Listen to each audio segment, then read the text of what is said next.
Ferenczi, constantly depressed. And Yeah, I know. Andy, I'm trying to start the fucking podcast here. Well, I just Please. want to know who I'm working with, you know. I don't work with just anybody. Yeah, right. Well, I only come in hey, 'cause I it's knew my Louisa was podcast, and like- I don't know who I'm working with. Right. Well, this is kind of the first, really the second, but we're calling it the first because the last one only had 2 people in it. So, like your audience on your first night, did I hear that? And did you tell me you had 3 in the first night? 3 in first night, 12 in the next night, and... Try and get a little bit closer to the microphone. Well, you can't hear me. Like Yeah, I mean, nobody knows who the fuck you are, but we'd No, I like don't to care. hear what you're the saying. police know who I am. That's all you have to know. 3 on the first night, 14 on the second night, and about 19 today. Rather excellent. Yes, Right. yes. Now, I'm still trying to start the podcast. Right, okay. Just as well I don't go on TikTok. I wouldn't even be able to start before I was finished. Right. So this is 2023's Slaughtered podcast. This year we are slaughtered at the Beehive. Slaughtered. Well, we 100 years ago when we were somebody, we were slaughtered at the abattoir.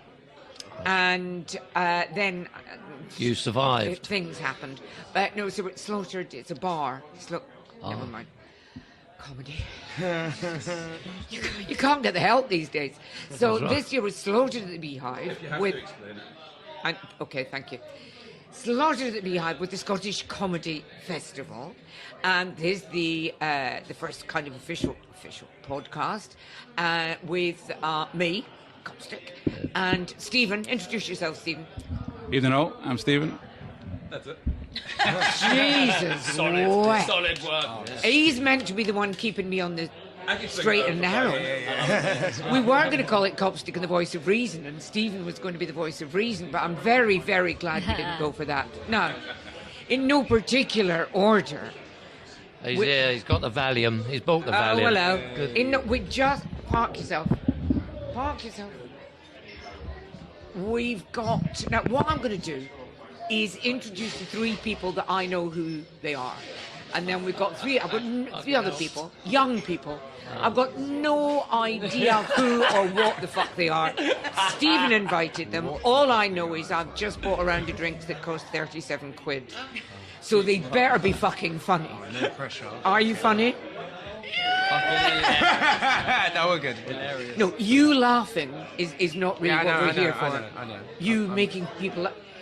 I'm slightly worried because the female of the group, the female of the pride, has got terrifying nails. Yeah. And that's it. If they don't laugh, she uses them. That's... Kind of quite like that. It's a little bit sexy. Anyway, right. Great at Moving picking your on. nose with. We've got the elder statesman of the group, 108 years old and somehow still going, Andy Zapp. Yes, Tell us a little bit about yourself, Andy. Well, I'm 108. Well done. Looking great. You Yep. know what I mean? I had a nice sunbed today. Had a lovely sunbed. A son, you old tart. I am, yes. I thought that was one big liver spot. Well, it was. Isn't anymore. When did you first come to... Because you guys... I'm looking at the young people here. Right. I find it a little bit upsetting, but I do have to look at young people every so often. Is this your first time here? First time bringing the show. Yeah. No. Oh, we're going to damage you psychologically so bad. That's why we're here. Yeah, excellent. Andy, when did you first come to Edinburgh? I can't remember. It was such a long... About 2014. Try and lean 13. forward into the mic, Andy. 200 BC. No, 2013, I think it was the first time I came. As late as that? I came up here with Chris, didn't I? Chris Dangerfield. Oh, all those years ago. What were you doing? Pissing your talent up the wall before that? I was, yeah. I was a psychiatric social worker. Whoa. Working with the homeless in West London, doing good works. So Because not of that my much different by lifetime the of- end of the Fringe. Because of my lifetime of debauchery and that, I thought I needed to pay back to society, you know, what I had taken. Excellent. Yeah. Now, we're thrilled, delighted, actually thrilled. Luisa Omielan, Hi. you're looking particularly gorgeous, if I Thank may say you. so. Although Thank she you. always looks gorgeous. You never Thank fucking you. said that about Always me. looks gorgeous. Thank you. Now, Luisa is normally I would have dismissed as another girly comic. But Sacre bleu. you're just an amazing pillar of female strength and waltzer of your own destiny. You went from. Well, tell us better than me. My first Fringe was in 2008. Was when I first started coming. Well. Yeah, so I came out 2008. Well, you might remember 2012. So 2012. So I did 2008, and I did lots of like dual hand shows. So like kids shows, theatre shows, like stand-up comedy, but like for kids, for adults, la la la. Right. Two hands, three handers. Yeah. So what you I remember was 2012, which is the year I came up with my debut solo show, which is a show called What Would Beyonce Do. What would Beyonce do? I think we all remember that. It was a real landmark. It show. was. Yeah, it was a landmark show, and it was the first show of its kind because it was I talked about things like, which is now very common, but at the time it was like male suicide and body image and relationships, and what I find frustrating, or what has been difficult, is all those stuffs now are popular, and when I was doing that show back in the day, I top and tailed it with joy. I top and tailed it with pop culture references because I was like, that's how you make suicide and mental health and shit like that like accessible and fun. And I wanted audiences that were girls, gays from all different backgrounds. So I bookmarked it with joy, and it was an amazing show that kind of was really breakthrough for me and allowed me to have a career in comedy. Yeah. And we will, because it's kind of gone. I think you've gone on to bigger and better things. Not bigger and better, but certainly bigger. Yeah. And you've taken total control of everything you do.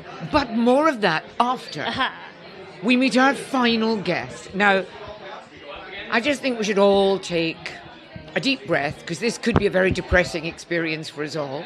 Fred, if you could just get through an introduction to yourself and your oeuvre without depressing everybody, I'd be very, very, very grateful, because I know you don't love life much and you don't really want to be here.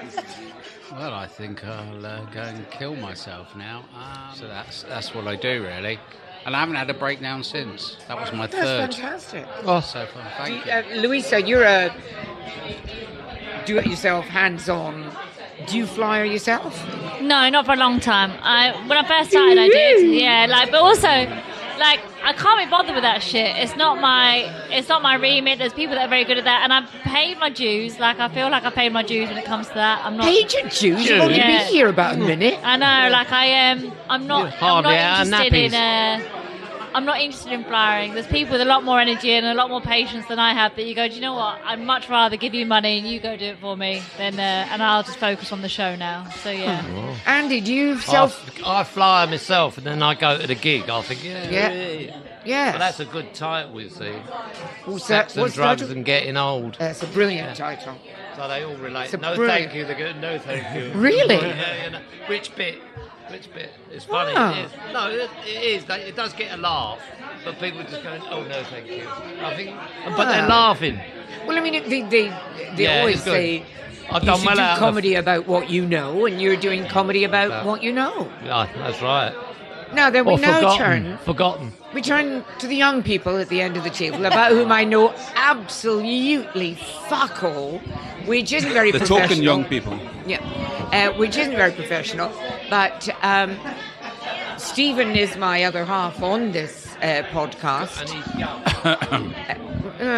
And I thought he might like to introduce them and tell us who the fuck they are. Well, I'm going to introduce Tasha. Sorry? I'm going to introduce Tasha Cluskey first of all. Tasha was on a one-day comedy workshop that I had my arm twisted into to get involved in, and Tasha did too. And I decided I'm never going to do this again, but Tasha has been doing it daily, thrice daily, ever since then. Workshops or comedy? Comedy, actual you are comedy Tasha, on actual stages. Yes. You now are allowed to answer for yourself. But the thing is, Tasha was immediately funny, though not intending to be, but has paid her dues now, as we were talking about paying dues. But has been gigging solidly in the past couple of years. But Tasha, you start off. tell us more.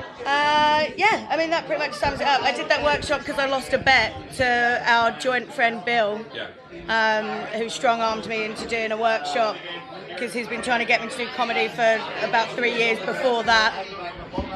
Bill will never forgive us unless we say it's Bill Boorman. Bill Boorman. And to which I'd always said no, because I thought that sounded horrific, quite frankly. That sounded like torture. And then, I did it, and I don't know, I guess like the buzz of actually being on stage and doing it wasn't as bad as I thought, and I kind of fell in love with it. So I've done it for coming up to 2 years now. Turns out you were a natural. Turns out it's going all right. And the boys. And then I met these boys doing comedy. Hi. So we met Tash on the comedy circuit. I'm Danny, this is Ibs. We're basically, the way we're working at the minute is like Tash is kind of acting like our mafia boss. Yeah. And we're just behind her at the minute. Like, We're the go capos. on! Yeah, We're the capos. We talked about flyering earlier. I'm loving flyering. I know that's going to probably get drummed out of me in a couple of Edinburgh Fringe time, but I love it. I'm absolutely thrilled to hear that. What do you love about flyering? I think everyone should flyer their own show. Yeah, I just think, I don't know, I'm a bit of a people person. Like, I'm not going to lie, these two keep having a go at me because they're like, we just don't want to fucking talk to them. I'm like, hey, come on, it's fun. So It's like living with a Labrador on cocaine. Yeah, Labrador on Every cocaine day. is my vibe. A Labrador On cocaine every day. Oh, get the cocaine off that fucking Labrador immediately. Don't waste it. Yeah. Never. And I'm Ibs. Hi. I met Tasha the day I got an injection in my hip, so I was waddling to her. We've been friends ever since. why did you get an injection in your hip? I've got arthritis in my hip, so you guys are my people, Wow. innit? So If yeah, you could look round the entire table Yeah. and go, one of these people has arthritis in their hip. You're the only one, man. yeah. I'm doing diversity in more ways than one. That's So unbelievable. like, Yeah. Respect. Represent. come on, You're like, representing the arthritics. come on. All my arfies. Yeah, they're doing well. Like, So, so given that we're with is it just me or is it getting really fucking loud in here? yeah. Okay, it's fine okay. in there. Stephen says it's fine in there, so it's fine. What we're going to do for the rest of the podcast is we're just going to have a guess at what each other are saying.